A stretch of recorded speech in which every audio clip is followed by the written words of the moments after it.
This position won first place in a competition in 1951.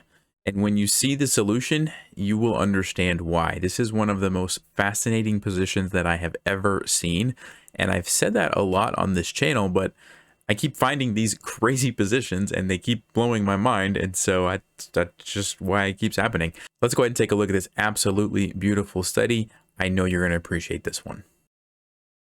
All right, so this position is white to play and win. This pawn is going forward. If you'd like to pause and think through what you think the winning move is for white, go ahead and do that, and then we'll talk through the rest of the lines that follow.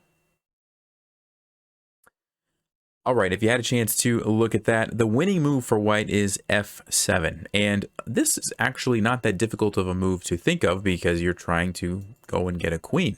And some of you may have noticed that if black tries to simply play rook to f8 to stop the pawn, you have bishop to b2, pinning the rook, and now you're going to get a queen next move, and there's no way black can stop you. The king cannot come over because these squares are covered. All right, so rook to f6 doesn't work. And kind of the other try might be rook to g8, trying to stop it this way, even sacrificing the rook just to get rid of that pawn, which would be fine, except that there's this follow-up fork. And so now you actually lose your bishop as well. And if you remember, a knight and a bishop and a king against a lone king is a win. It's a little bit tricky to know how to do that, but it is a win. All right, so because of that, going back to this position, we just looked at rook to f6, we looked at rook to g8. What else can black play? Well, there's this really interesting move, rook to a6 check. And now white has to make a decision, where do you move the king to? So if you'd like to pause and think through which move should white play, go ahead and do that.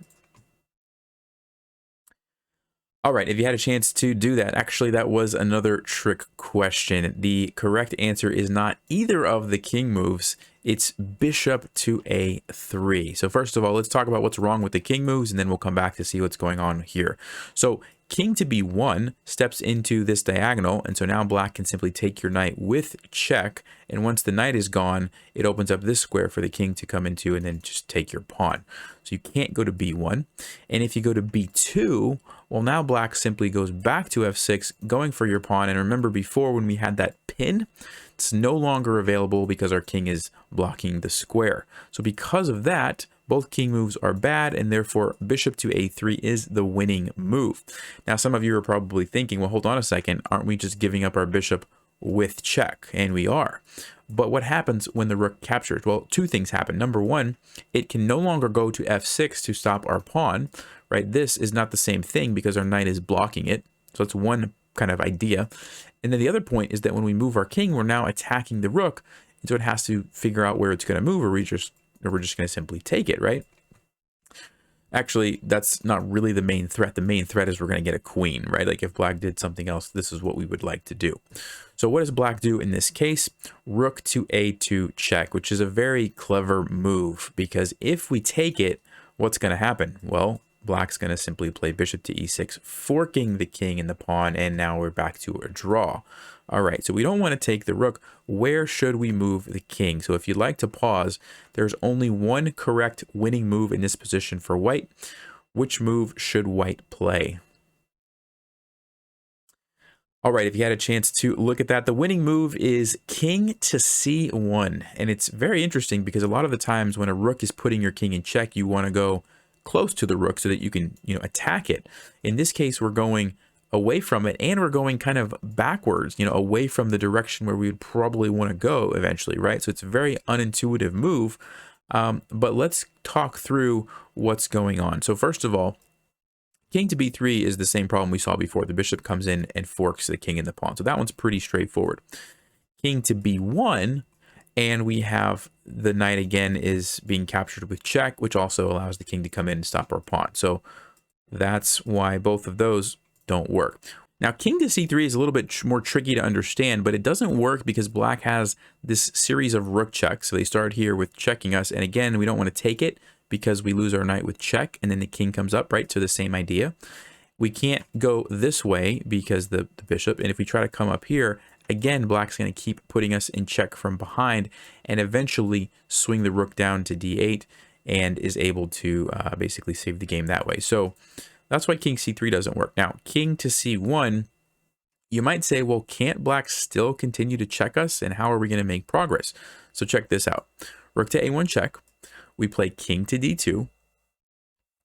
Rook to A2 check. And by the way, I should mention this check now. Remember before on the other one, it was here where it put us in line with the bishop. Now, this doesn't work because we just simply take it. And there's no more capture with check. So we're going to get a queen next move.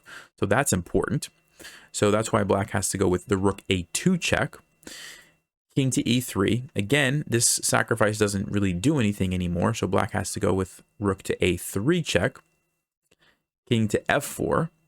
Rook to A4 check. King to G5. And now it's like, great, we did it. We got out of the checks. We're ready to get a queen. We won, right? Wrong. Black is not going down that easily. Rook to G4 check. So I'd like you to pause and think through what's the idea here from black and what should we respond with. There's only one winning move again for white. So what do you think the winning move is?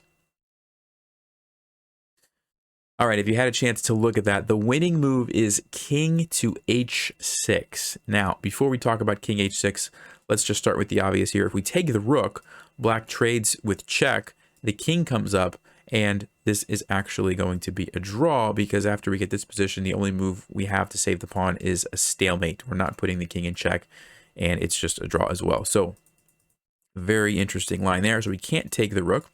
And then we have three more options to consider. So on H5, the rook comes down to G8, sacrifices itself, but it's able to stop us from getting a queen. And even though we have this fork, it's not enough. We need more than just a knight to deliver the checkmate. So that's also going to be a draw. All right.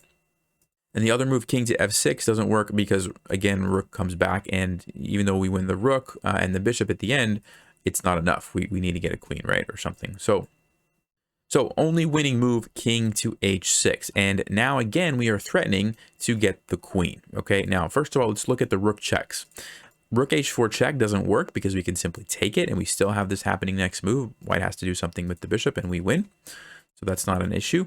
Rook to G6 check is an interesting idea, but we take it. When the bishop takes, it looks like we're going to just get a draw because we take, black comes here, and we've seen this line before, it's a draw. But we have the amazing move, king to F6. We don't take the bishop, and next move we're going to get a queen, and black has no way to stop us. The king can't move over, and the bishop is on the wrong color, can't stop it. It's a win. All right, so that's pretty cool. So we looked at both of the checks, but you might be saying, well, can't the rook just go back like you've been saying and sacrifice itself, and this is just a draw, right? Like, how does king H6 help us?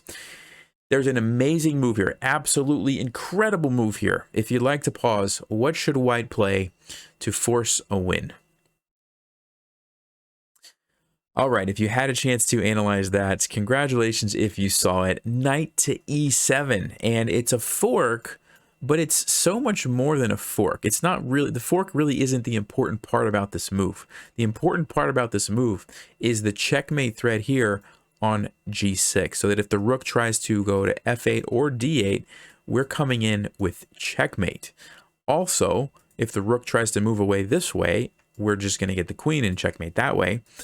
And so the only thing that black can really do is play bishop to E6, which, by the way, is actually a pretty clever move, because if we take and get a queen, black's going to take us, right? So good job by black defending the position.